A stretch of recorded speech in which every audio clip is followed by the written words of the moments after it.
الله الرحمن الرحيم عما يتساءلون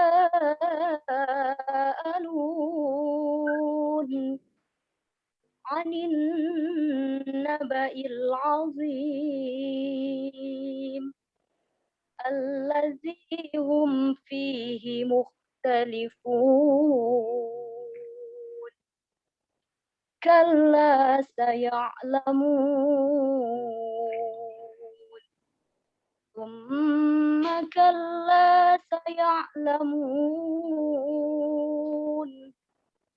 ألم نجعل الأرض مهادا والجبال أوتادا وخلقناكم أزواجا وجعلنا نومكم سباتا وجعلنا الليل لباسا وجعلنا النهار معاشا وبنينا فوقكم سبعا شدادا وجعلنا سراجا وهاجا وأنزلنا من المعصرات ماء ثجاجا لنخرج به حبا ونباتا وجنات ألفافا إن يوم الفصل كان ميقاتا يوم ينفخ في الصور فتأتون أفواجا وفتحت السماء فكانت أبوابا وسيرت الجبال فكانت ترابا إن جهنم كانت مرصادا للطاغين مآبا لابثين فيها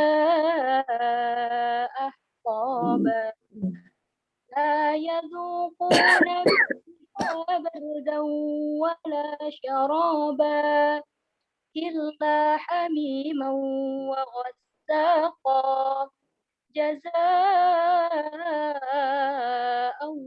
وفاقا إنهم كانوا لا يرجون حسابا وكذبوا بآياتنا كذابا وكل شيء أحصيناه كتابا فذوقوا فلن نزيدكم إلا عذابا إن للمتقين مفازا حدائق وأعنابا وكواعب أترابا وكأسا دهاقا لا يسمعون فيها لغوا ولا كذابا جزاء من ربك عطاء حسابا رب السماوات والأرض وما بينهما الرحمن لا يملكون منه خطابا يوم يقوم الروح والملائكة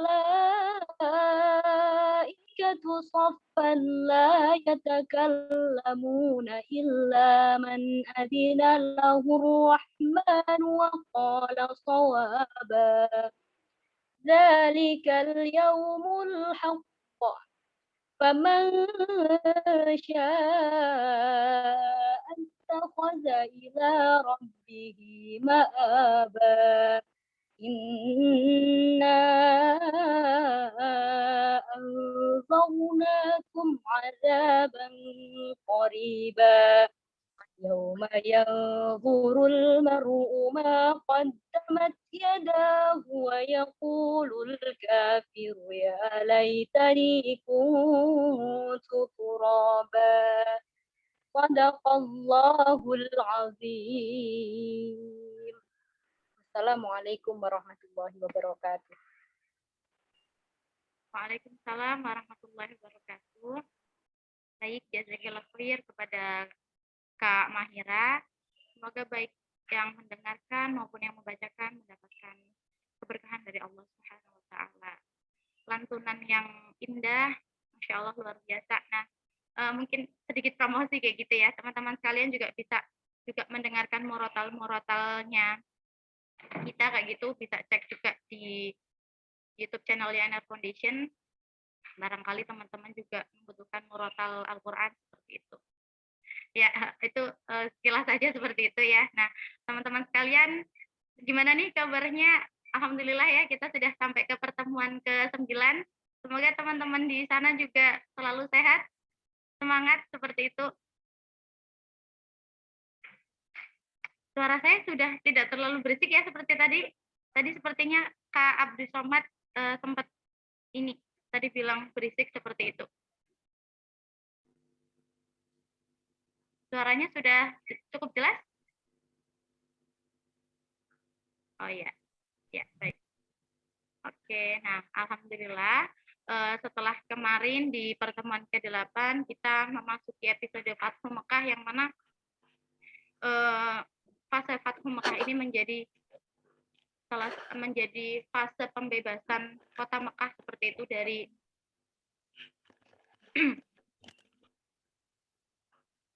dari keangkuhan, dari penyembahan berhala seperti itu. Nah, setelah itu juga kita kemarin menemui perang Hunain, perang Tabuk. Nah, hari ini kita akan memasuki tema yang baru, yaitu tema Rasulullah Teladan Umat, yang mana hari ini kita akan melanjutkan pasca perang Tabuk seperti itu sampai dengan wafatnya Rasulullah, lalu dilanjutkan kita akan mengulik bagaimana luar biasanya akhlak, luar biasanya sifat, dan tak lupa juga kita akan sedikit membahas bagaimana fisiknya beliau, bagaimana luar biasanya beliau seperti itu, menjadi teladan untuk kita semuanya. Nah, di tengah-tengah kita sudah ada Umi Yuli. Baik, Umi Yuli sudah bergabung ya? Iya, sudah. Ya.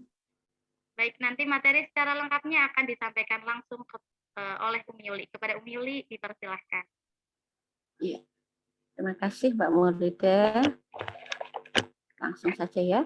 Bismillahirrahmanirrahim. Assalamualaikum warahmatullahi wabarakatuh. Waalaikumsalam warahmatullahi wabarakatuh. Alhamdulillahirabbil alamin. Nahmaduhu wa nasta'inuhu wa nastaghfiruh wa na'udzu billahi min syururi anfusina wa min sayyiati a'malina.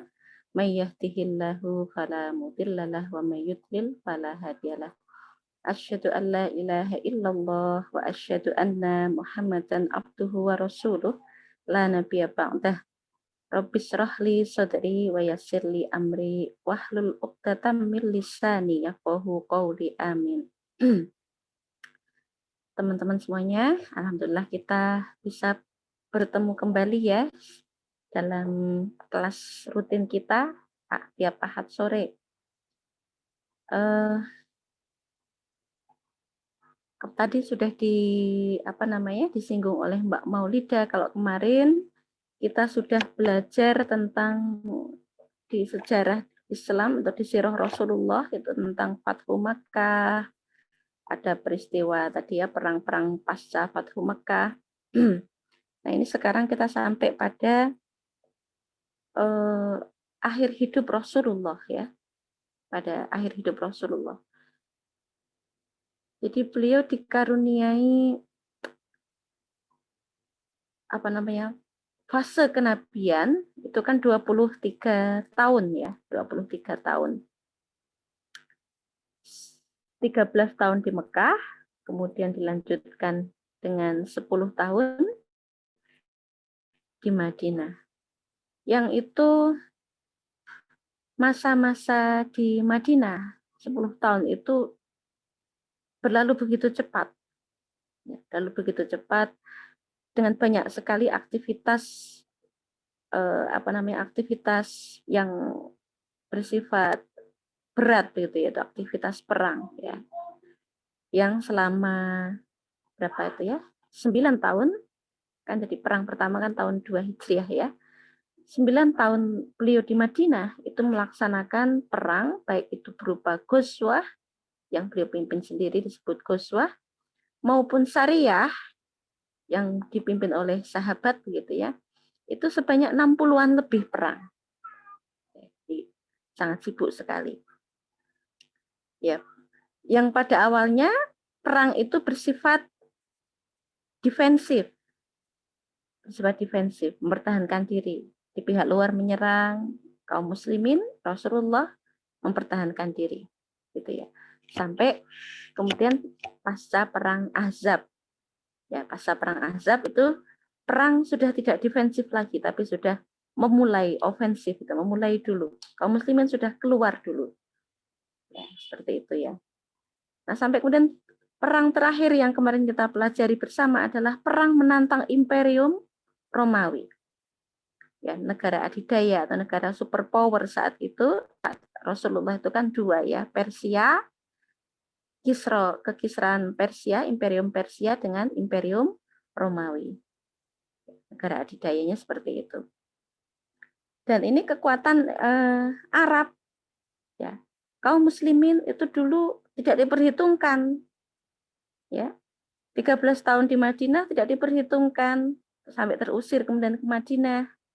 Di Madinah awal-awal juga seperti itu, diperangi, mencoba kekuatan yang kecil itu dicoba untuk dimusnahkan begitu ya, sebelum menjadi sesuatu yang besar. Tapi memang Allah menghendaki bahwa kaum muslim itu seperti pohon yang besar yang rindang, yang kuat, akarnya kuat, yang ininya dahan-dahannya kuat, daunnya rimbun begitu ya, yang akan menyenangkan bagi orang yang melihat. Dan kekuatan itu dijaga oleh Allah begitu ya. Maka setelah berkali-kali usaha dari musyrik Quraisy dengan sekutu-sekutunya, Bani Ghatfan, Bani macam-macam itu ya, Bani apa namanya? Saya lupa. Nah itu masih tidak berhasil. Bahkan mereka akhirnya kemudian berhasil ditaklukkan. Seluruh jazirah Arab takluk dalam kekuasaan Islam. Musyrik, paganisme, penyembah berhala sudah ditaklukkan ya. Kemudian mereka berbondong-bondong masuk Islam. Sampai kemudian seluruh jazirah Arab semuanya menjadi Muslim, dan ini melebar ke sekitar-sekitarnya, gitu ya. Yang ini tentu mengkhawatirkan Romawi, yang negara-negara satelitnya, negara-negara sekutu Romawi yang di sekitar Arab satu persatu ditaklukkan oleh kaum muslimin, gitu. Nah, ketika kemudian di perang Tabuk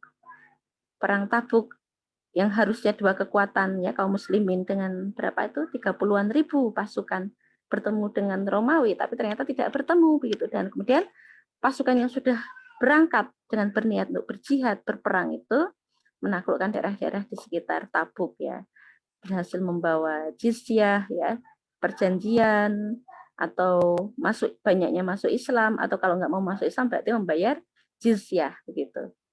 Nah, setelah pulang dari Tabuk, ya pasca perang Tabuk ini, Islam menjadi sebuah kekuatan baru, ya calon imperium baru. Kekuatan yang ini betul-betul diperhitungkan oleh Romawi, ya oleh Romawi. Yang posisi ini, ya sudah menjadi seperti gadis cantik begitu ya, luar biasa, banyak yang tertarik begitu. Dan saat itu kabilah-kabilah, kaum bani-bani ataupun negara-negara di sekitar Jazirah Arab itu berbondong-bondong mengirim utusan, ya, mengirim utusan menemui Rasulullah, menemui Muhammad begitu, menemui Rasulullah untuk bertanya ya. Ada yang bertanya tentang dakwah Islam, mungkin sudah mendengar ya sebagian tentang apa itu Islam, siapa itu Muhammad. Mereka mungkin sudah mendengar dan mereka ingin memastikan apakah memang Muhammad itu nabi, gitu. Apakah Muhammad itu rasul ataukah dia seorang penguasa. Ada juga yang sekedar ketika datang setelah mendengarkan penjelasan atau dakwah dari Rasulullah dan para sahabat, ada juga yang tidak mau masuk Islam, ya, rombongan-rombongan yang datang ke Madinah itu. Tapi akhirnya mereka membayar jizyah, sebagaimana yang terjadi ketika ada utusan dari daerah Najran. Najran itu kawasan di sekitar Yaman, ya. Jadi kalau penduduk Yaman itu sebagian itu sudah memeluk agama Nasrani, Kristen, ya, termasuk penduduk Najran ini. Saat mengirim utusan yang cukup banyak, ada uskup, ada pemimpin pemimpin politiknya, ada pemimpin apalagi. Nah, itu mereka berdebat cukup lama, ya. Tinggal di Madinah, kemudian diterangkan oleh Rasulullah, tapi mereka tetap tidak mau, begitu ya. Ketika diminta untuk mubahalah atau bersumpah yang salah nanti akan dilaknat oleh Allah, itu mereka tidak berani dan akhirnya mereka memilih untuk membayar jizyah, begitu ya. Nah, pasca perang Tabuk ini secara sekilas gitu ya, tadi saya nggak urut ya, tadi manusia memasuki agama Islam secara berbondong-bondong, itu yang tadi yang pertama. Yang kedua, ini ada peristiwa yaitu Abu Bakar menunaikan haji pada tahun 9 Hijriah, ya. Dan Abu Bakar, sahabat Abu Bakar diminta oleh Rasulullah untuk memimpin rombongan haji, yaitu pada tahun 9 Hijriah, ya. Yang sebelum-sebelumnya kan belum pernah, ya, karena pada waktu tahun berapa itu 6 akhir 6 Hijriah yang berniat haji itu, tapi kemudian ditolak oleh musyrik Quraisy, kemudian terjadi perjanjian Hudaybiyah, gitu ya. Sampai tahun 9 ini belum melaksanakan haji. Baru pada tahun 9 Hijriah ini kaum muslimin dipimpin oleh Abu Bakar menunaikan ibadah haji. Nah, ketika peristiwa keberangkatan haji, rombongan haji inilah kemudian turun surat At-Taubah. Ya, mungkin teman-teman tahu ya.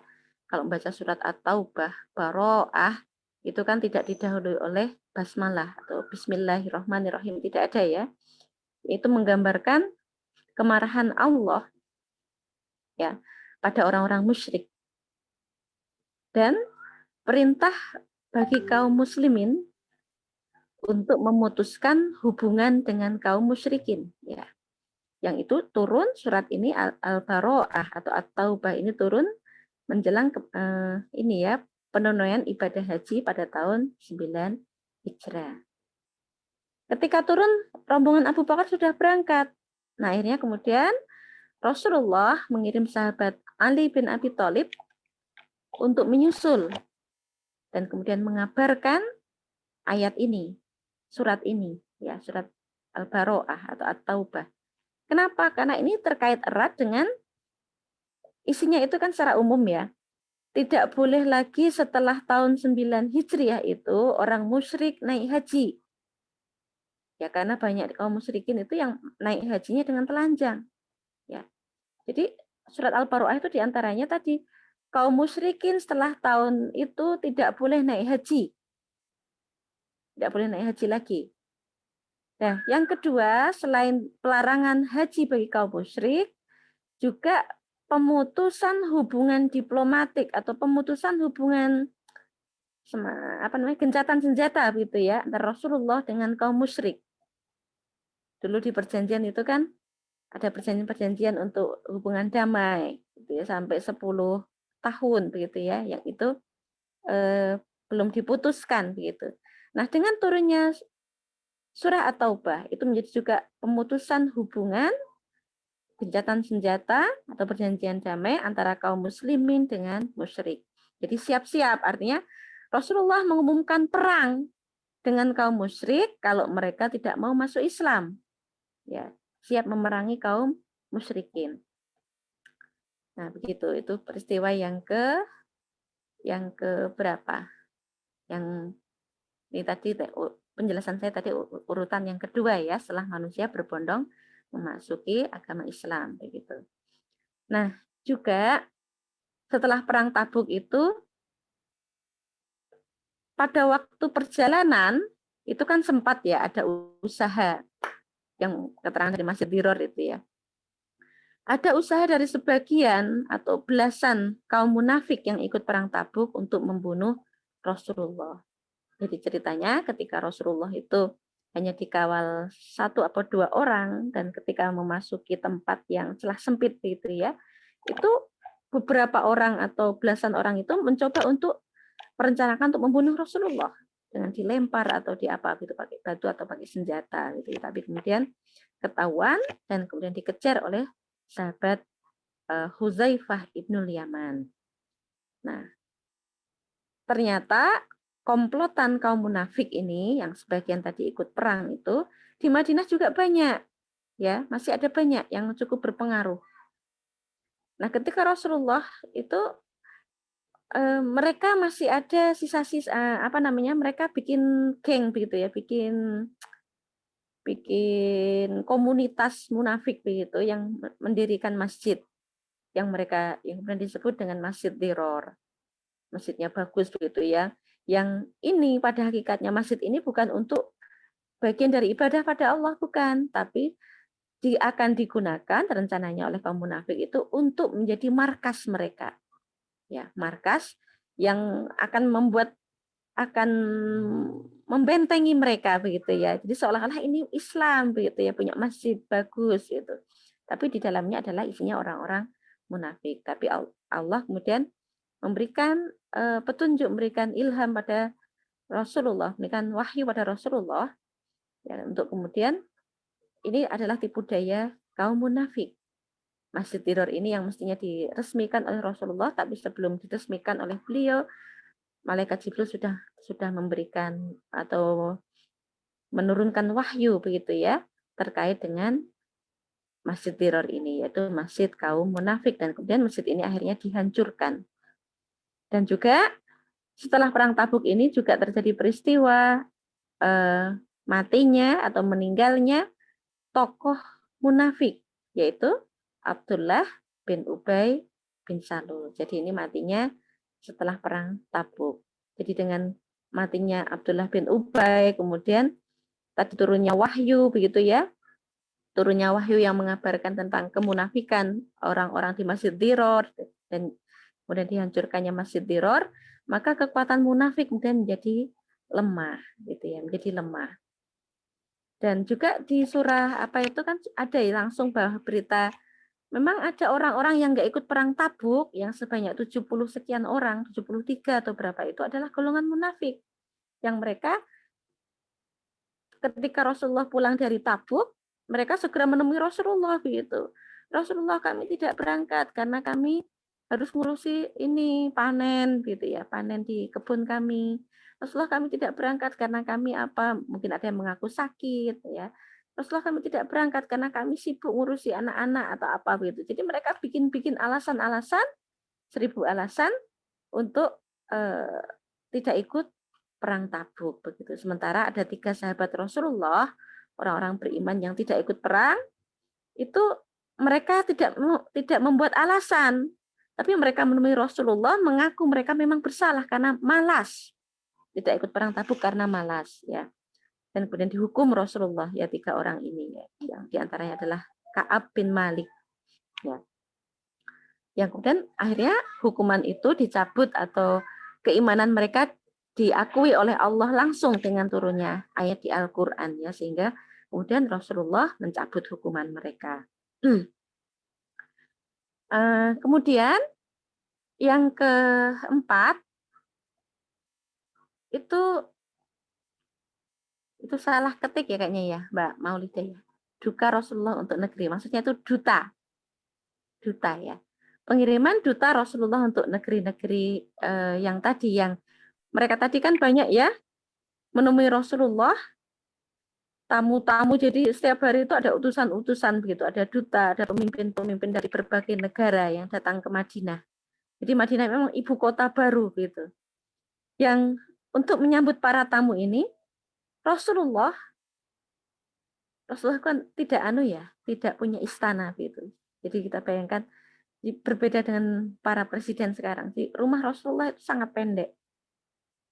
Rumah Rasulullah beserta istri-istri beliau yang ada sekarang di dalam Masjid Nabawi itu dulunya adalah rumah yang terbuat dari batu bata. Dari bata dikasih tanah gitu ya.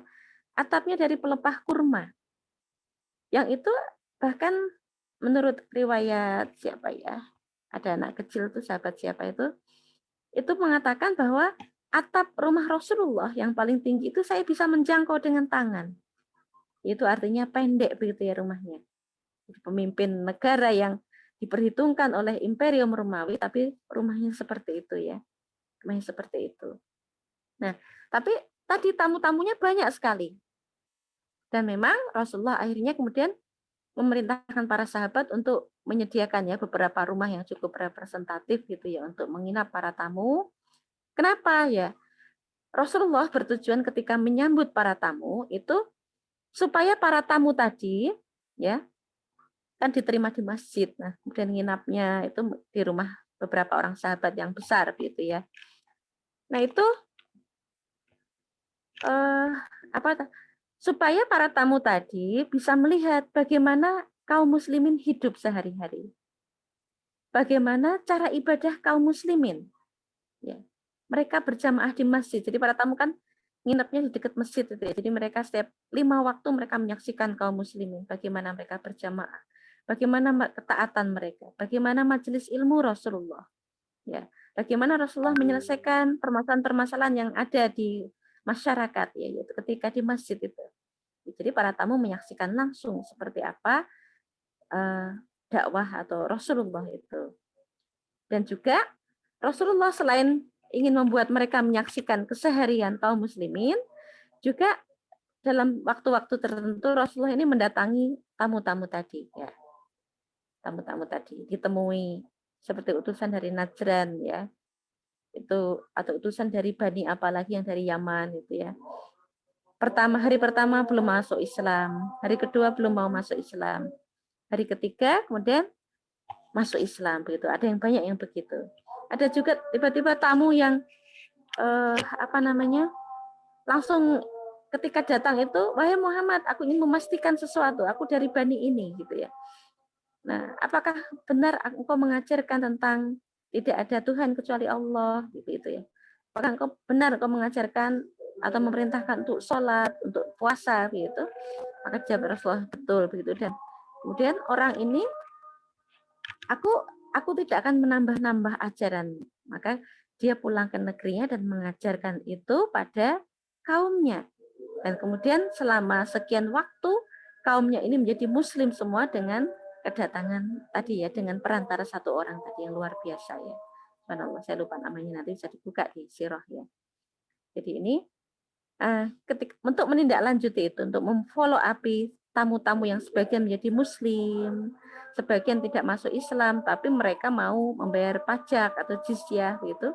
Rasulullah mengirim para duta, ya, para sahabat dikirim ke berbagai kabilah, ke berbagai negeri. Ya mungkin di sini ada berapa ini ya? Ada banyak. Ke negeri Yaman ada di beberapa kota ya.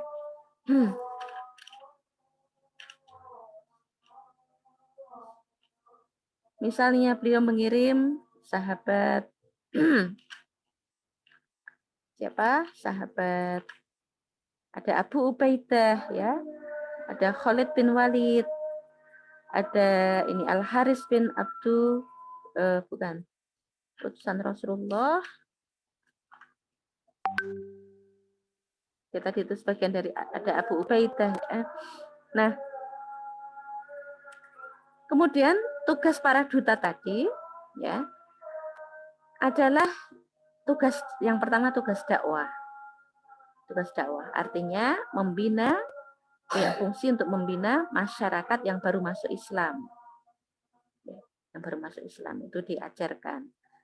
Maka yang diperintah adalah sahabat-sahabat yang memiliki pemahaman Islam yang baik, yang memang sudah teruji akhlaknya, kesetiaannya pada Rasulullah gitu ya. Itu.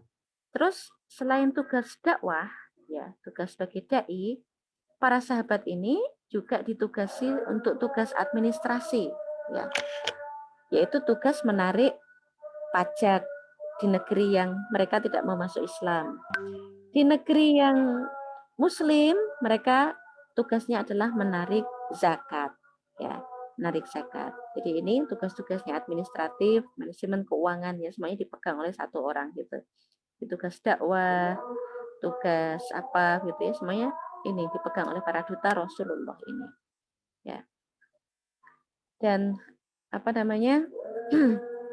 Dengan duta-duta inilah akhirnya memang Islam itu tersebar luas gitu ya, ke seluruh jazirah Arab, ya, ke Yaman yang jauh dari Arab juga, kemudian ke daerah-daerah, ke mungkin ke Taif, ke Mekah sendiri, ya, ke Mekah setelah masuk Islam tahun berapa itu kemarin menaklukkan Mekah itu kan, Rasulullah juga mengutus duta wakil beliau di Mekah, ya, yang untuk menarik zakat, ya, untuk apa namanya, menjadi wakil beliau istilahnya, ya, dalam menjamu tamu ketika ada jamaah haji dan seterusnya.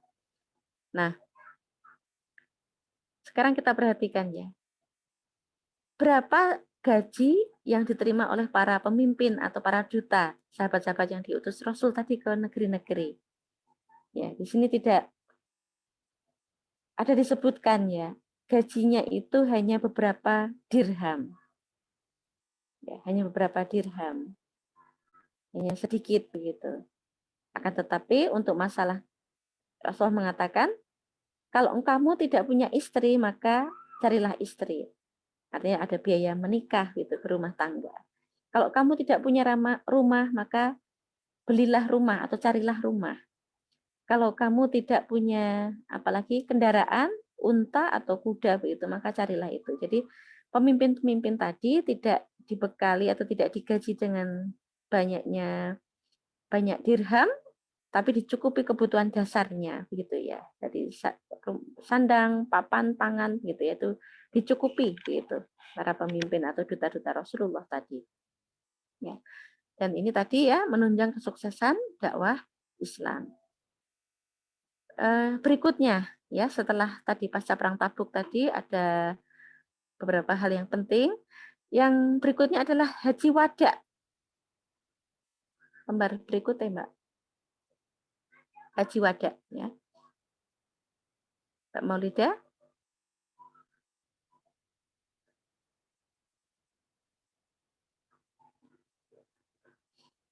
Oke. Ini baru di belakang mungkin. Haji wada ya. Haji wada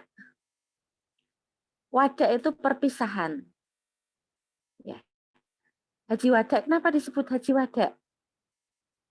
Haji wada itu haji yang dilakukan oleh Rasulullah ya di akhir-akhir hidup beliau. Kalau tadi sahabat Abu Bakar itu pada tahun 9 Hijriah. Nah, haji wada ini adalah pada tahun 10 Hijriah. Ya. Haji wada ini haji yang besar gitu ya, karena langsung dipimpin oleh Rasulullah. Diikuti oleh 100.000 kaum muslimin. Nah, kita bayangkan ya teman-teman semuanya, 100.000. Kalau dulu pas penaklukan kota Mekah itu 10.000 ya yang ikut ke sana dalam penaklukan Mekah itu. Nah, ketika haji ya dalam jangka waktu berapa tahun itu? 2 tahun mungkin ya, 2 tahun atau 3 tahun. Itu sudah berlipat kali lipat. Jadi 10 kali lipat dari jumlah ketika penaklukan Mekah, itu 100.000 orang yang ikut haji. Nah, di sini Rasulullah mencontohkan langsung ya, seperti apakah haji itu. Ya, amalan-amalan apa yang mesti dilakukan. Ya, bagaimana sa'i beliau, bagaimana tawaf beliau, bagaimana baju yang beliau pakai, bagaimana cara untuk mabit di Mina, wukuf di Arafah, berapa kali khutbah yang beliau lakukan, terus apa lagi, tahallul, kapan dilaksanakan, dan seterusnya. Itu beliau contohkan sendiri, begitu. Contohkan sendiri, sehingga nanti ini, dan beliau berpesan juga pada kaum muslimin ya, maka berhajilah kalian seperti ketika melihatku berhaji, begitu. Jadi haji yang dicontohkan Rasulullah itu. cara-caranya begitu ya. Dan apa ibrah dari haji wada ini ya? Ini saya singkat-singkat ya. Haji wada ini kan tadi kan haji terakhir ya. Yang di situ turun beberapa surat, ayat. Ya. Turun beberapa ayat, terutama yang terkenal adalah Bismillahirrahmanirrahim. Al-yauma akmaltu lakum dinakum wa atmamtu alaikum ni'mati wa raditu lakumul islam dina. Ya. Al-yauma akmaltu ya. Hari ini al-yaum, hari ini akmaltu, aku telah sempurnakan dinakum, agamamu, agama kalian. Wa atmamtu, dan aku cukupkan ya, dan aku sudah sempurnakan juga. Atmamtu alaikum, atas kalian apa? Nikmati, ya, nikmat-nikmatku. Wa raditu lakum, dan aku sudah ridho lakum bagimu Islam dina, Islam sebagai din, sebagai agama kalian. Sahabat secara umum memahami ini sebagai sebagai ungkapan bahwa Islam itu agama yang sempurna, gitu ya. Sahabat umumnya begitu berpikirnya. Ini Islam adalah agama yang sempurna, ya, yang diridhoi Allah, satu-satunya agama yang sempurna yang diridhoi Allah. Sementara orang-orang tertentu, ya, orang-orang tertentu seperti sahabat Abu Bakar, nih ketika mendengar turunnya ayat ini, ya, Al-Maidah ini, al-yauma akmaltu lakum dinakum ini, beliau menangis, ya, beliau menangis. Atau mungkin di riwayat yang lain, kalau nggak salah Umar gitu ya, menangis. Kenapa menangis? Karena tahu, ya, ketika sudah turun kesempurnaan, ya, turun kesempurnaan Islam, ada pengakuan langsung dari Allah dan turunnya ayat tadi, maka setelahnya adalah ketidaksempurnaan. Kesempurnaan itu siapa? Rasulullah. Dan ini bagi sahabat-sahabat tertentu yang kuat rasa ininya ya, pertalian ininya dengan Rasulullah. Ini sudah merasa ini adalah sudah dekat masanya Rasulullah akan meninggalkan mereka. Ya, gitu ya. Dan juga memang pas tadi ya sebelumnya ketika Rasulullah melepas para duta itu, diantaranya adalah ketika melepas Mu'ad bin Jabal ke Yaman atas, itu beliau berpesan ya, selain menyuruh sahabat Mu'ad bin Jabal ini untuk ittaqillaha haitsuma kunta. Wahai Mu'ad, bertakwalah kamu haitsuma kunta, dimanapun kamu berada, gitu ya. Dan pesan beliau ketika memegangi unta sahabat Mu'ad ini adalah, wahai Mu'ad, boleh jadi engkau tidak akan menemui aku lagi ya ketika kamu pulang ke Madinah, gitu ya. Ini membuat sahabat Mu'ad ini menangis terseduh-seduh ya, gitu, karena kesedihannya merasa bahwa Rasulullah itu memang akan sudah dekat waktunya dengan wafatnya beliau, begitu. Nah, ini jadi haji wada ini ya, dengan turunnya ayat al-yauma akmaltu tadi ini menunjukkan bahwa memang Islam itu sudah sempurna dan Rasulullah ini akan segera wafat, begitu ya. Tidak akan lama akan wafat, begitu. Dan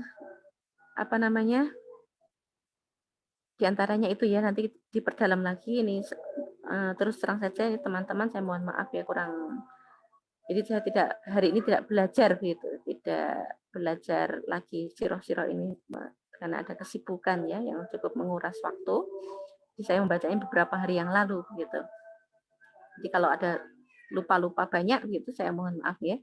Tapi nanti bisa kita lihat di buku ya. Yang berikutnya, setelah haji wada tadi kan kemudian Rasulullah pulang kembali ke Madinah gitu ya. Jadi tinggal jadi haji itu kan bulan Dzulhijjah ya. Dzulhijjah naik haji, kemudian ternyata betul ya. ketika pulang itu tidak begitu lama, tidak sampai berganti tahun begitu. Oh, bukan, sudah berganti tahun ya. Yaitu pada bulan apa ini? Dzulhijjah, Muharram, Safar, ya. 3 atau 4 bulan setelah haji wada ini beliau kemudian sakit. Ya, sakit selama 2 minggu. Ya, 2 pekan. Nah, ketika dalam kondisi menjelang sakit, ini beliau karena ada berita-berita masih ada rongrongan dari Romawi begitu ya. Beliau mengirim pasukan ya, mobilisasi pasukan untuk melawan Romawi tadi ke daerah Balkok yang beliau memerintahkan panglima yang masih usia muda. Ya, panglima yang masih usia muda yaitu Usamah bin Zaid. Kita ingat Zaid bukan Zaid bin Sabit tapi Zaid bin Harisah. Ini adalah mantan anak angkat beliau ya. Mantan putra angkat beliau. Jadi Usamah ini adalah cucu angkat ya, mantan cucu angkat beliau. Ayahnya anak angkat dulunya, kemudian Usamah ini adalah seperti cucu bagi Rasulullah begitu. Saat itu teman-teman, usia Usamah ya, ketika diminta untuk memimpin pasukan perang yang cukup besar itu ya, memimpin sahabat-sahabat senior, bahkan ada sahabat-sahabat Umar, sahabat siapa lagi yang senior itu, ahlu Badar itu dia masih berumur, Usamah ini berumur 19-an tahun. Usia SMA ya, usia SMA. Diminta untuk menjadi panglima perang, memimpin orang-orang yang senior begitu. Baik dari keilmuan, mungkin ya dari sisi pengalaman dan seterusnya, lebih senior. Sehingga ketika ada mobilisasi pasukan itu sebagian ada sahabat yang kasak kusuk begitu ya, kasak kusuk. Yang ketika Rasulullah mendengar ini kemudian ditegur keras oleh Rasulullah gitu ya. Tidakkah kalian ridho ketika aku memilih Usamah ini ya? Sebagaimana dulu aku pernah memilih ayah Usamah yaitu Zaid bin Harisah ya, untuk memimpin kalian gitu ya. Jadi Zaid itu seorang yang beliau ridhoi dan beliau juga ridho dengan Usamah atau putra Zaid. Jadi kasak kusuk itu merasa ini masa senior dipimpin junior gitu ya. Itu tidak beliau berikan ruang untuk semakin berkembang. Tapi beliau segera mengatasi masalah ini ya. Itu juga pelajaran yang luar biasa ya teman-teman. Jadi dalam dakwah, dalam organisasi, dalam lingkup organisasi kebaikan, institusi kebaikan, itu jangan sampai misalnya kita sebagai senior gitu ya, itu merasa lebih baik, merasa lebih terhormat, merasa lebih banyak ilmunya dan seterusnya daripada junior kita ya, yang sifat merasa lebih baiknya itu sampai menolak kebenaran gitu ya. Itu jadi tetap menghargai anak-anak muda begitu ya. Ini kita melihat yang dicontohkan Rasulullah gitu ya.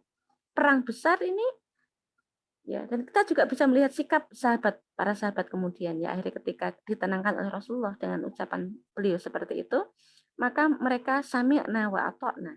Mereka berangkat gitu. Tidak terus-menerus gerundel atau tidak puas gitu dan kebijakan begitu ya. Jadi para pemimpin ya, para senior hendaknya juga memperhatikan arah organisasi gitu ya. Ini regenerasi atau organisasi ini atau institusi harus tetap berjalan, harus terus berjalan ya, dan perlu ada regenerasi terus-menerus. Tongkat kepemimpinan itu tidak bisa dipegang oleh generasi tua terus, tapi harus dilanjutkan oleh para generasi muda gitu, dan mereka juga harus diberi kepercayaan gitu ya, yang diminta oleh yang bisa kita pelajari dari pengutusan Panglima Usamah bin Zaid ini ke Balkok. Ya, luar biasa ya. Jadi Islam itu begitu ya. Islam itu akan sukses ya. Dakwah Islam itu sukses karena ditopang oleh tadi pemimpin yang bisa memberdayakan kaum muda dan para sahabat-sahabat senior ya, orang-orang tua, orang-orang yang lebih berpengalaman yang mau dipimpin oleh orang muda yang tidak merasa sombong, tidak merasa lebih ya dari anak-anak muda.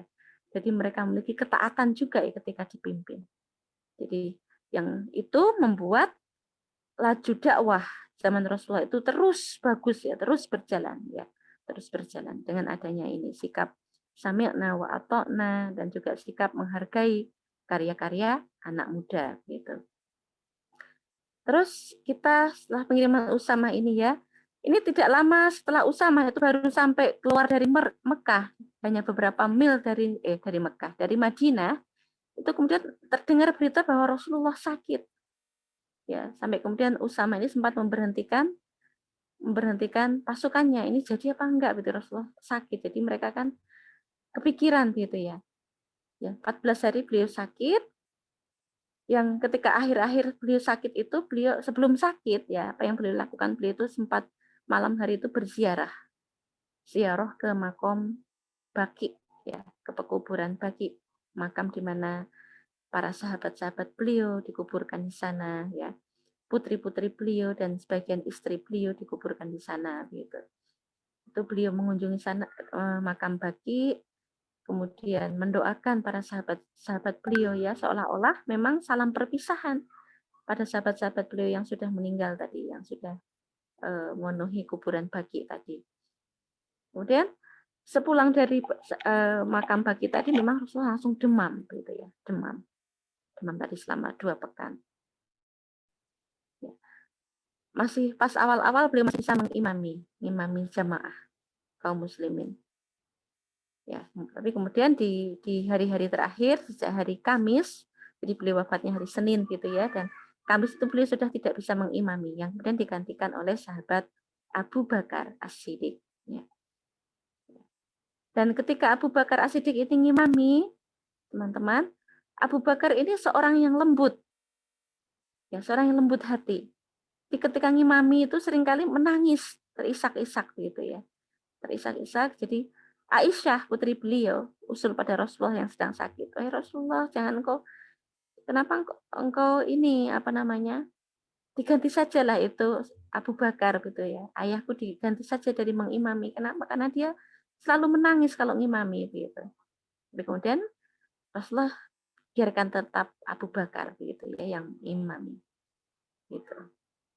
Ya ini juga menjadi semacam penanda begitu ya. Memang ketika beliau sakit meminta Abu Bakar untuk ngimami, maka seperti penanda bahwa beliau sangat mengutamakan, beliau sangat mencintai Abu Bakar gitu. Dan ketika hari Kamis sakit dan kemudian sempat pingsan begitu ya, hari Senin subuh itu kalau nggak salah beliau sempat segar begitu. Subuh membuka pintu kamar beliau dan tersenyum pada kaum muslimin, ya. Jadi hampir-hampir Abu Bakar yang sedang mengimami sholat itu mau mundur begitu, tapi kemudian Rasulullah hanya tersenyum melihat kaum muslimin yang berjamaah begitu ya, banyak sekali berjamaah. Kemudian beliau menutup kembali pintu kamar beliau. Ya, dan itu adalah terakhir kali beliau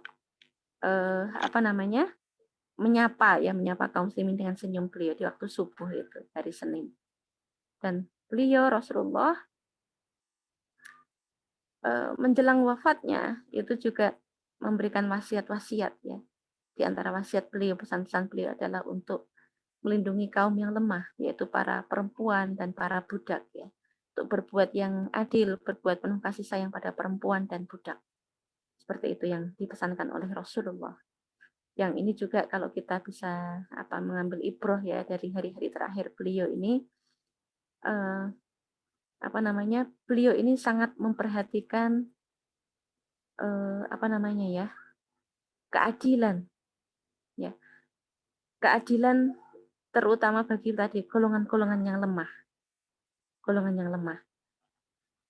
Jadi pada para perempuan dan pada golongan budak.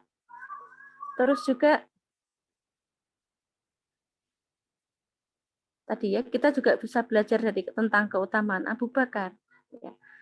Dan ketika hari Senin, yaitu waktu duha, sekitar waktu duha itu hari beliau sakaratul maut. Saat itu beliau sudah tidak bisa berbicara sama sekali ya. Jadi teman-teman mungkin ada yang pernah menyaksikan orang sakaratul maut ya. Itu sangat berat gitu ya, sangat berat sekali. Ada mungkin yang mengalami sakit lumayan berat, ada yang mungkin 2 minggu.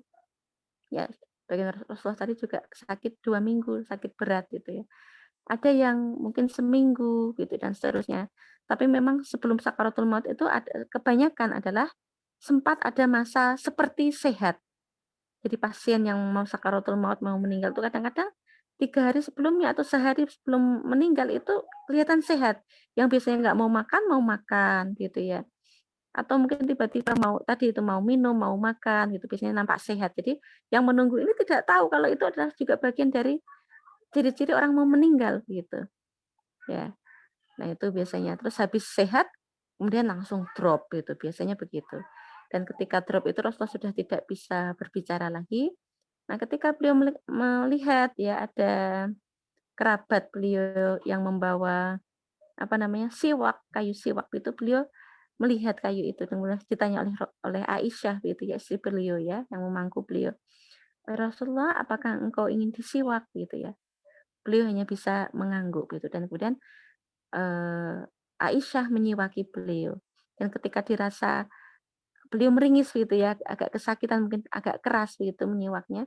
Kemudian beliau habis itu memegang kayu siwak tadi dan kemudian mata beliau menatap ke langit gitu ya, menatap ke langit. Jadi ruh itu memang mengikuti mata manusia itu mengikuti ruh, perjalanan ruh ke atas gitu ya. Beliau mengikuti ruh beliau yang ke atas dan mengucapkan di antaranya bersama orang-orang muqarrabin gitu ya. Jadi beliau menghadap Allah, menghadap Rabb beliau gitu ya. Dan sebelum meninggal ya, saya lupa tadi fase-fase di antara hari-hari terakhir beliau ketika beliau belum sakit itu beliau pernah berkhutbah gitu ya.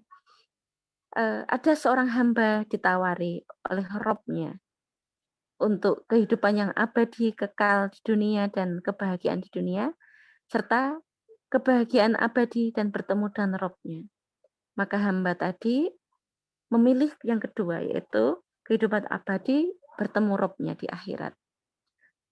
Dan ketika sahabat-sahabat yang lain hanya terdiam dengan sabda beliau itu, maka Abu Bakar ini langsung menangis gitu ya. Kemudian ditanya oleh sahabat-sahabat yang lain, kenapa engkau menangis ketika ada ucapan beliau seperti itu? Itu adalah penanda bahwa beliau ini memilih Rabb-nya. Ya, dan memang itu kejadian itu memang menunjukkan dekatnya kematian beliau itu ya, wafatnya beliau. Ya. Jadi beliau ditawari Allah ya, Muhammad, kamu boleh hidup abadi di dunia juga, dipanjangkan umurnya begitu dan diberi kekayaan, diberi kesempurnaan di dunia dan juga besok di akhirat juga seperti itu. Tapi atau kamu segera menghadap Rabb-mu, bertemu dengan aku dan kehidupan abadi di akhirat. Maka Rasulullah ternyata tidak memilih kenikmatan di dunia, tapi beliau memilih bertemu dengan Allah dan kehidupan abadi di akhirat. Ya itu ya. Jadi kemudian pada hari Senin itulah waktu sekitar duha beliau wafat gitu ya. Dan teman-teman, wafat beliau itu apa yang ditinggalkan beliau gitu ya. Beliau ternyata tidak meninggalkan apa-apa sama sekali. Ya. Bahkan baju besi beliau itu masih tergade di seorang Yahudi gitu ya. Baju besi yang menjadi bagian beliau semuanya sudah ada di seorang Yahudi begitu ya, digadekan dengan sekian gantang kurma. Ya, jadi tidak ada harta apapun, warisan berupa harta apapun pada istri-istri beliau dan pada putri beliau atau keturunan beliau, cucu beliau, itu tidak ada. Ya. Dan kemudian Senin beliau wafat, ya, Senin duha. Kaum muslimin sangat terguncang. Sangat terguncang, ya. Umar marah ketika ada berita Rasulullah wafat. Siapa yang mengatakan Rasulullah wafat, gitu akan aku penggal lehernya, gitu, diambil bawa pedang. ya, dia tidak percaya begitu. Jadi orang-orang masih seperti lebah begitu ya, berdengung begitu. Jadi tidak ada yang masuk ke rumah Rasulullah ya, ke kamar Rasulullah tidak ada. Kemudian Abu Bakar yang saat itu rumahnya agak jauh dari pinggir dari Madinah, dari tempat Rasulullah. Abu Bakar ini datang, kemudian masuk kamar ya. Jadi karena putri beliau Abu Bakar ini kan besannya Rasulullah ya. Jadi ketika menyaksikan jenazah beliau langsung membuka jenazah beliau dan beliau mencium jenazah Rasulullah. Tidak ada kematian wahai Rasulullah setelah kematian ini ya. Jadi memang beliau Abu Bakar langsung meyakini memang ini adalah Rasulullah wafat gitu. Dan beliau keluar dari kamar Rasulullah dan mengumumkan, barang siapa ya yang menyembah Muhammad, maka Muhammad telah mati hari ini, telah wafat hari ini. Tapi barang siapa yang menyembah Robnya Muhammad, maka Rob itu adalah abadi. Ya, dan kemudian membacakan ayat bahwa Muhammad itu adalah seorang laki-laki, ya, seorang laki-laki yang dia juga akan mati, yang akan meninggal, gitu, sebagaimana manusia-manusia yang lain. Dan saat itu Umar dan sahabat-sahabat yang lain itu ketika mendengar pembacaan ayat tadi ya, Muhammad adalah seorang laki-laki biasa gitu. Itu mereka seolah-olah baru mendengar ayat itu tadi. Ya, jadi selama ini sepertinya mereka terlupa gitu ya dengan ayat Quran tadi. Ya ini kita juga melihat luar biasa Abu Bakar ya, kekuatan hati Abu Bakar. Ya ketika seorang Umar yang luar biasa biasanya begitu tegas begitu ini, tapi ketika mendengar Rasulullah wafat itu bapernya keluar gitu ya, tidak percaya ya bahwa Rasulullah wafat, maka Abu Bakar dengan kelembutan hatinya justru menjadi orang yang kuat gitu, yang kuat, yang menenangkan kaum muslimin dan kemudian memimpin syuro begitu ya, para sahabat bersyuro.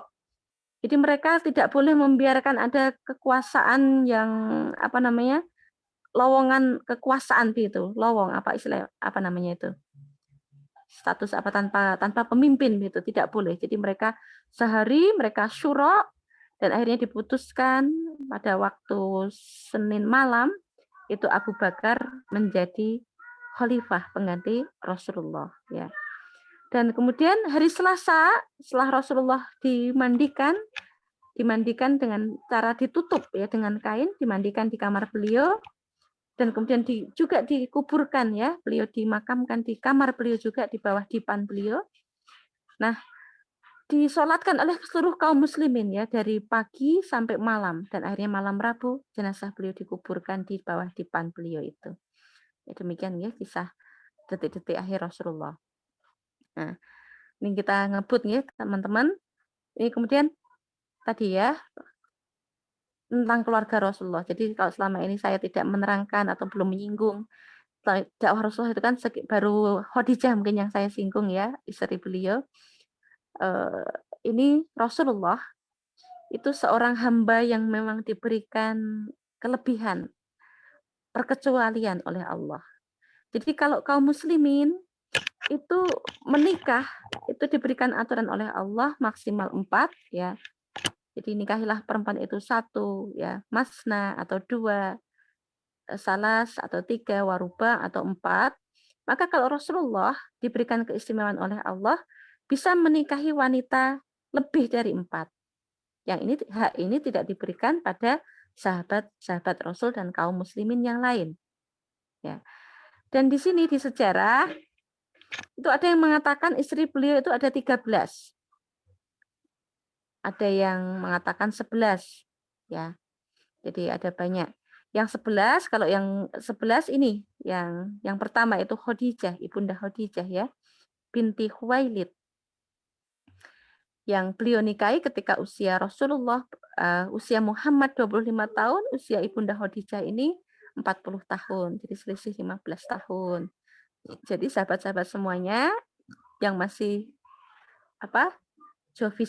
jomblo fisabilillah, belum punya pasangan, belum punya suami, belum punya istri, ya kalau misalnya jodohnya usianya di atasnya itu juga tidak masalah ya, karena Rasul kita sendiri usianya di atas, istri beliau di atas usia beliau selisih 15 tahun ya, gitu. Jadi tidak boleh, apa itu ya istrinya lebih tua begitu ya, enggak, karena Rasul juga mencontohkan begitu. Dan beliau menikah dengan Ibunda Khadijah ini beliau tidak pernah mempoligami, tidak poligami ya ketika Ibunda Khadijah ini masih hidup. Jadi selama 25 tahun menikah, ya, dari usia beliau 25 tahun sampai 50 sekian itu ya, dan Ibunda Khadijah usia 65 tahun wafat, itu beliau tidak pernah memperistri wanita lain. Baru ketika Ibunda Khadijah wafat, ya tahun 10 nubuwah atau 10 kenabian, maka tidak lama beliau menikah dengan seorang wanita muslimah yang lain, yaitu yang kedua, yaitu Saudah binti Zam'ah. Ya. Dan kita lihat juga ya, kalau di sejarah itu ada yang mengatakan usia Saudah ini juga tua. Jadi janda tua. Jadi Saudah ini seorang janda tua yang suaminya meninggal gitu ya, sudah meninggal. Dan kenapa Rasulullah memilih, atau beliau bukan memilih ya, ini kalau tidak salah ada yang mengusulkan ya, untuk beliau menikahi Saudah. Karena saat itu beliau putrinya masih kecil ya, Fatimah itu masih cukup kecil, masih 7 atau 9 tahun ya. Yang dengan kesibukan beliau sebagai seorang rasul, seorang nabi yang harus mengurus umat. Jadi beliau tidak mungkin mengurus keluarganya atau putra-putri beliau masih kecil gitu, mungkin harus masak, harus bersih-bersih rumah, itu beliau kerepotan, sehingga beliau tidak lama setelah Khadijah meninggal ini wafat, maka beliau menikah dengan Ibunda Saudah binti Zam'ah sebagai istri kedua beliau ya. Tuh pada tahun 11 nubuwah. Syawal ya, Syawal nubuwah. Terus yang ketiga, ketika Rasulullah berhijrah ya, beliau dalam suatu mimpi beliau didatangi oleh malaikat Jibril gitu ya.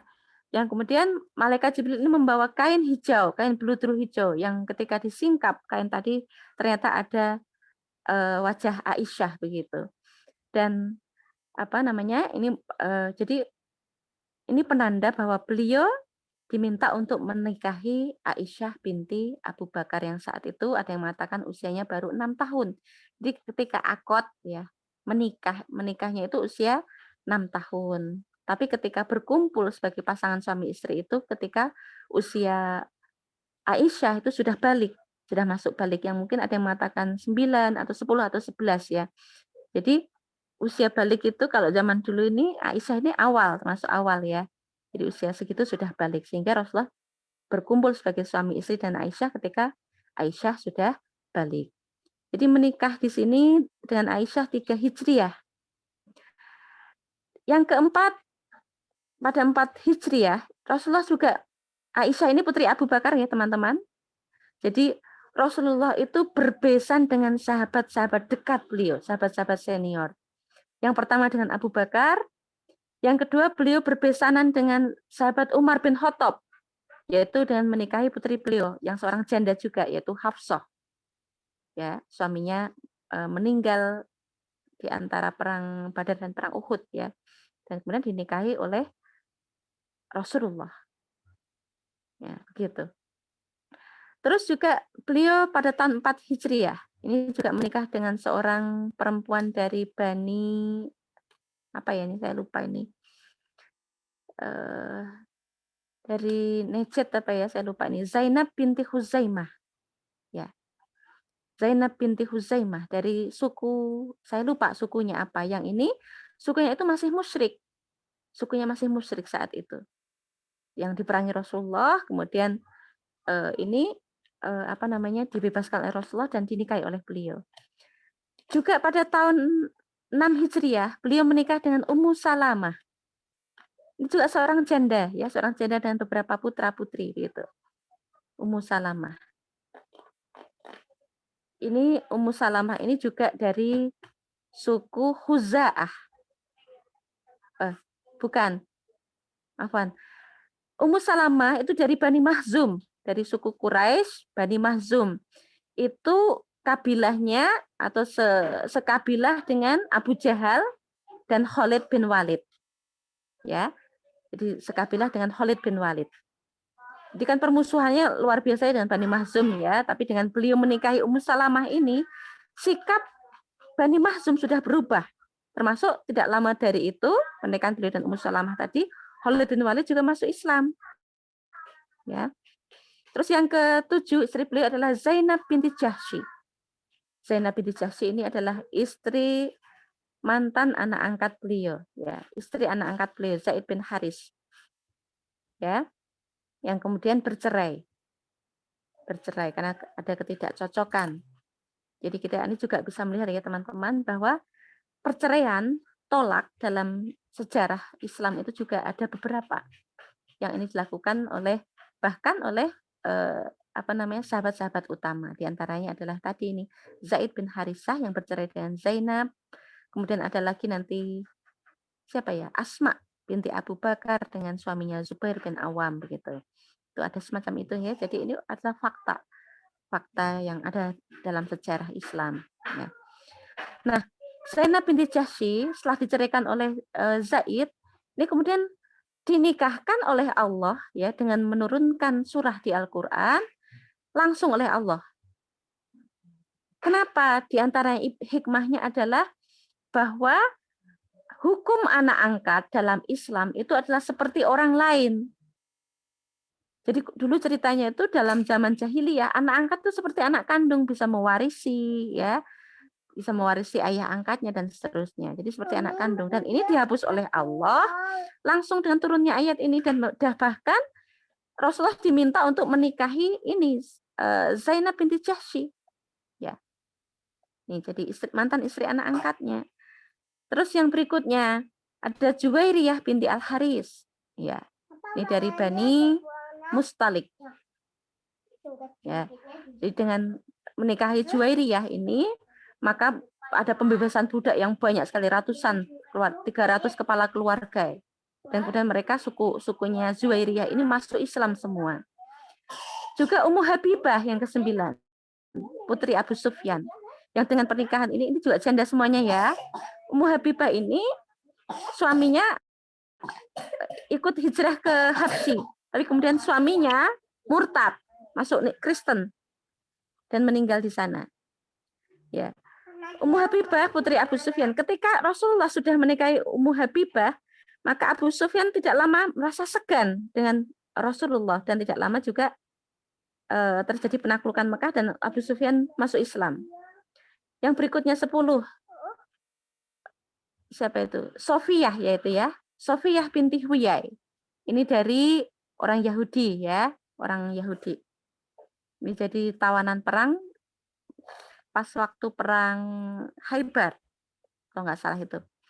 Dan ini dibebaskan Rasulullah, kemudian dinikahi oleh beliau. Ini juga bagian dari mungkin strategi dakwah ya. Dan yang ke-11 Maimunah binti Al-Haris. Ini juga dari kabilah-kabilah dulu yang musyrik begitu ya. Semuanya istri Rasulullah semuanya janda kecuali Ibunda Aisyah. Ya. Dan kita lihat teman-teman, kalau para orientalis, para orang-orang yang merasa ahli ilmu dari barat mengatakan Muhammad itu orang yang terlalu suka perempuan begitu ya, mengejek Rasulullah ya. Mungkin ada bahkan seperti digambarkan dulu ya, yang di Perancis itu yang bikin keributan, kerusuhan itu yang akhirnya kemudian yang bikin karikatur dibunuh gitu ya. Nah itu jadi jauh dari pandangan seperti orang-orang barat itu ya. Jadi Rasulullah ketika muda itu setia dengan satu istri beliau yang seorang janda dan lebih tua.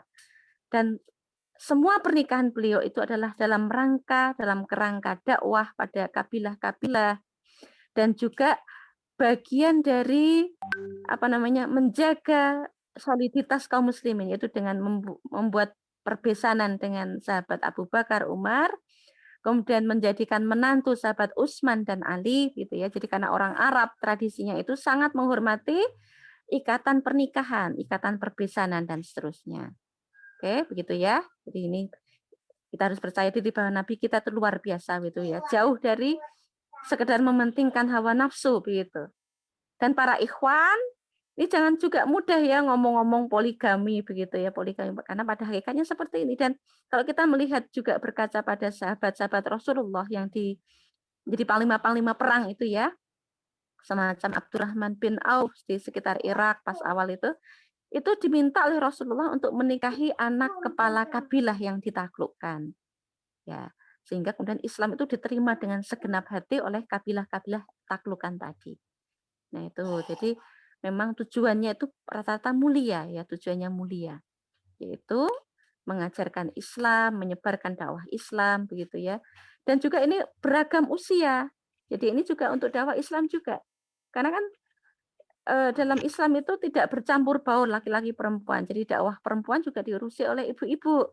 Dan ketika Rasulullah punya istri Aisyah yang luar biasa, punya ingatan yang kuat, yang bisa meriwayatkan hadis ribuan, begitu ya.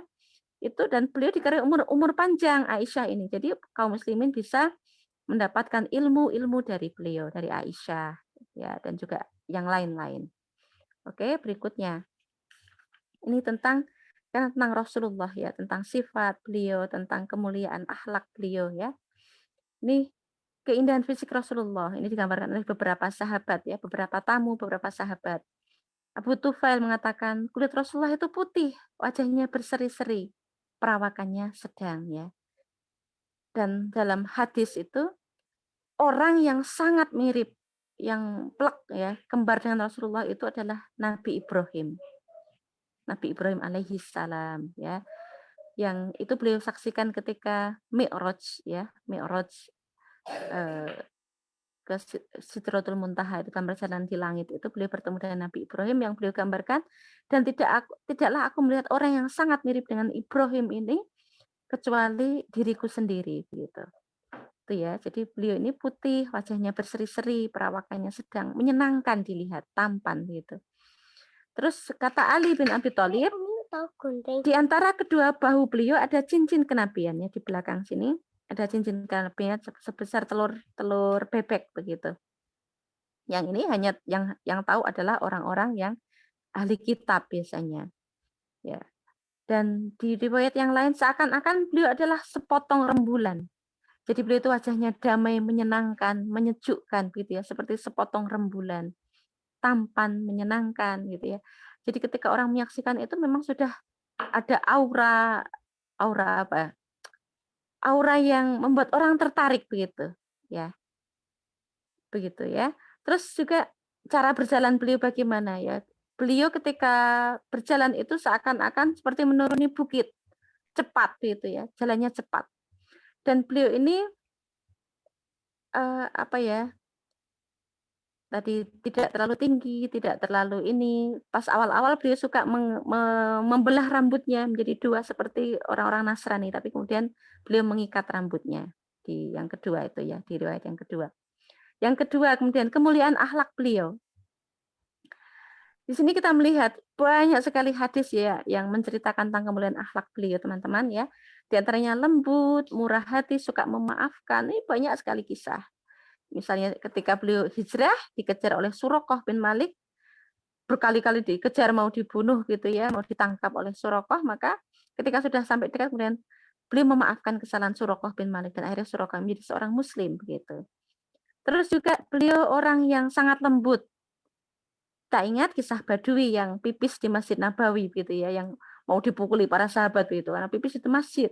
Tapi oleh Rasulullah hanya diperintahkan para sahabat membawa air, disiram pipisnya, kemudian diajari begitu ya, disiram cukup selesai masalahnya ya. Murah hati. Jadi murah hatinya Rasulullah itu ketika ada orang minta apapun pada Rasulullah itu tidak pernah ditolak oleh Rasulullah. Jadi makanya kita lihat itu di akhir hidup beliau tidak ada barang warisan yang ditinggalkan ya, gitu. Terus yang berikutnya adalah fasih berbicara. Jadi karena didikan ini ya di Badui, di Kalempung Halimah As-Sa'diyah itu beliau berbicara fasih. Ketika berbicara singkat, tapi ketika dalam bahasa yang singkat itu sangat jelas gitu maksud pembicaraan beliau, tidak bertele-tele. Juga keberanian beliau luar biasa. Ya, sering di Madinah ketika ada suatu malam ada kisah, ada suara yang keras gitu. Ketika para sahabat keluar, maka mereka menemui Rasulullah sudah ada di pinggiran kota. Beliau lebih dahulu datang ke sana, ya, jadi berani sekali. Terus kemudian beliau dijuluki Al-Amin, seorang yang sangat terpercaya bahkan oleh musuh-musuhnya di Makkah dulu. Beliau juga memiliki sifat yang tawadhu. Ya, di antaranya adalah suka melakukan pekerjaan rumah tangga. Misalnya beliau suka menjahit baju beliau sendiri yang sobek, menjahit terompah atau sandal beliau gitu ya, membantu istri beliau di rumah. Ya, ketika beliau sudah pulang dari perang, dari ini beliau ketika di rumah seperti bapak-bapak biasa gitu. tidak sebagaimana seorang pemimpin yang luar biasa. Nah, ini juga para ikhwan yang misalnya hadir di sini, ini juga perlu kita tiru ya. Jadi Rasulullah yang luar biasa itu juga memiliki sifat-sifat yang tadi lembut pada keluarganya, baik sekali pada keluarganya ya, baik pada cucunya. Ya, ketika sholat cucunya naik ke punggung beliau, maka beliau diam saja ya sampai orang-orang mengira ini ada apa kok lama sekali sujudnya. Ternyata cucu Rasulullah Hasan atau Husain itu menaiki punggung beliau dan Rasulullah mengatakan aku tidak ingin merusak kesenangan cucu-cucuku tadi gitu. Padahal kalau saya dinaiki anak saya itu aduh rasanya udah wah, wah ini ya kepalanya ketika sujud itu udah pengen segera berdiri gitu. Tapi Rasulullah tidak, dia bersabar sampai lama gitu. Nah itu ya subhanallah Rasulullah junjungan kita ya yang eh, laqad kana lakum fi Rasulillahi uswatun hasanatun liman kana yarjullaha wal yaumal akhir. Sudah ada dalam diri Rasul kalian itu uswah hasanah ya. Contoh teladan yang baik. Semuanya bisa kita teladani. Ya, sifat-sifat beliau. Yang memang untuk ketika mau mendalami itu kita memang harus belajar dari sirah beliau sehingga tahu keindahan akhlak, keindahan perilaku beliau ya. Yang dikatakan akhlak beliau adalah Al-Qur'an ya. Jadi seperti beliau itu Al-Qur'an yang berjalan ya. Semua yang beliau katakan itu adalah bisa kita contoh ya. Ya seperti itu ya teman-teman. Ini tidak cukup ya mungkin karena memang hadis-hadis yang menggambarkan itu banyak sekali tentang tadi kemuliaan beliau ya. Bahkan tentang fisik beliau itu juga banyak sekali nanti bisa kita cari begitu ya. Ini sudah mepet waktunya. Mungkin ada yang mau ditanyakan? Saya persilahkan. Ya, baik teman-teman, mungkin langsung barangkali ada yang ingin ditanyakan. Luar biasa sekali ya Mi, tadi kita sama-sama mendengarkan kayak gitu bagaimana kemudian sifat beliau seperti itu. Bagaimana tadi juga diceritakan keindahan fisiknya beliau yang tadi dikatakan sangat mirip seperti itu ya dengan Nabi Ibrahim alaihissalam. Dan hari ini semoga langkah kita hari ini bisa menjadi salah satu ikhtiar kita untuk meneladani apa yang sudah beliau contohkan kepada kita semuanya. Saya mau tamasya. Nggak ramai. Ada pertanyaan? Ya, barangkali teman-teman ada pertanyaan, silahkan. Boleh diajukan langsung, boleh menggunakan room chat seperti itu.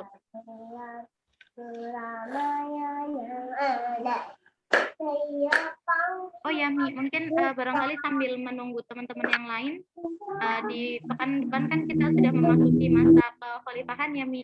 Nah barangkali boleh kita diberikan sedikit saja seperti itu biar nanti teman-teman yang lain juga bisa ini bisa menjadi sarana untuk pemanasan seperti itu untuk menemui episode selanjutnya.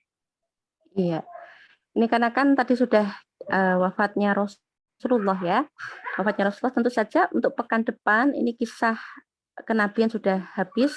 Kita ganti dengan Khalifah Khulafaur Rasyidin yang pertama atau Khalifah Rasyidah yang pertama yang tadi sudah diangkat pada waktu beliau wafat itu hari pertama beliau meninggal sebelum belum dikubur itu kaum muslimin sudah menyelesaikan masalah kepemimpinan dulu yaitu Abu Bakar As-Siddiq. Nah, tantangan apa yang dihadapi oleh Abu Bakar ya.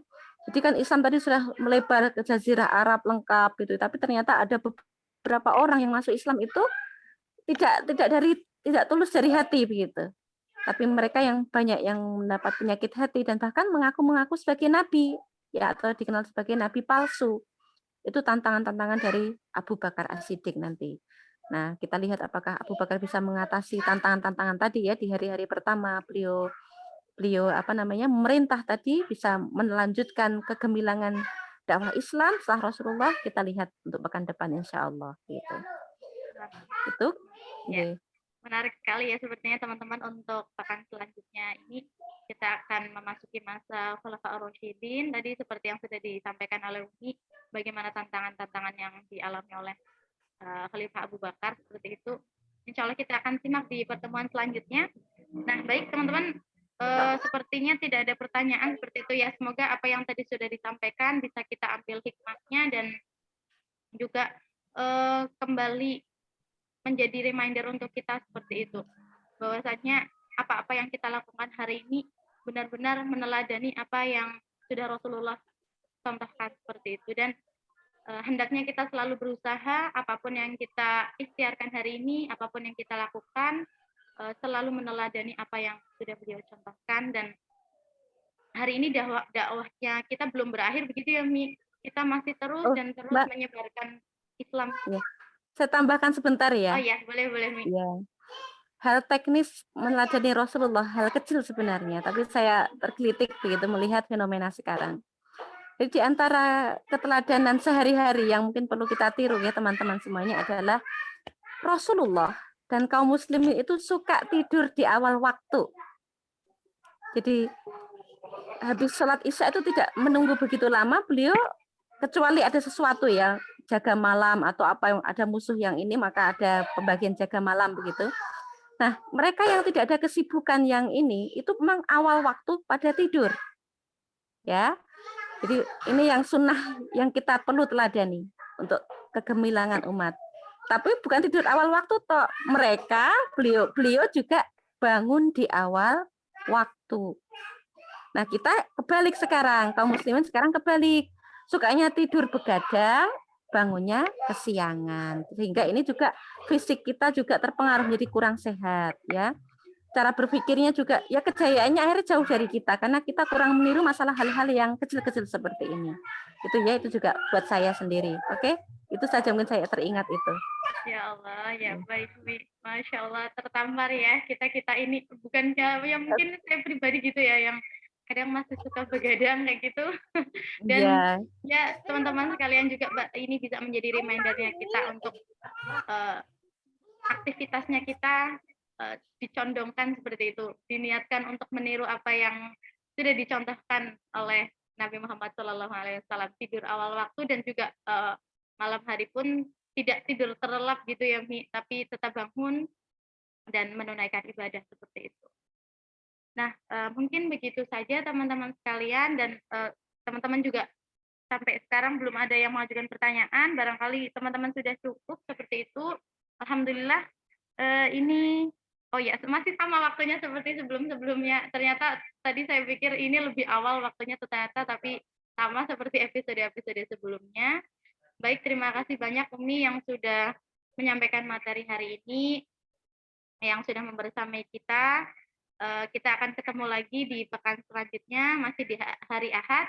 Nah, mungkin sedikit informasi untuk teman-teman yang kemarin sudah saya sempat sampaikan di grup.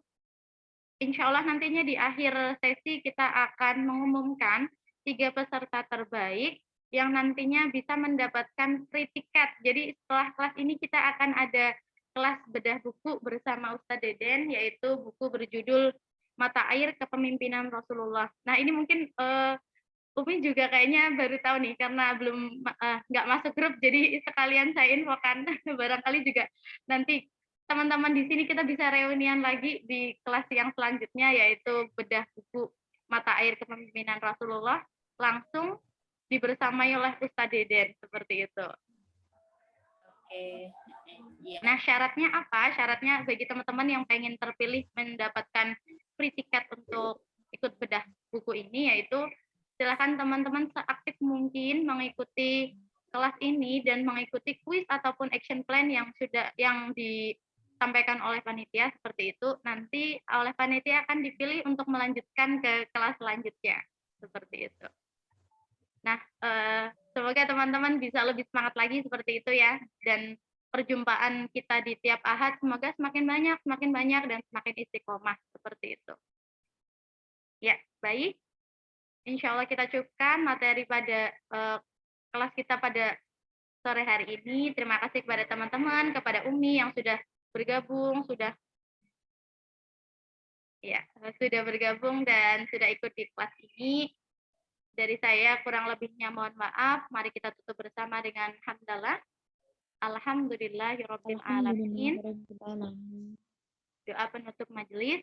Subhanakallahumma wa bihamdika asyhadu an la ilaha illa anta astaghfiruka wa atubu ilaik. Wabillahi taufiq wal hidayah. Wassalamualaikum warahmatullahi wabarakatuh.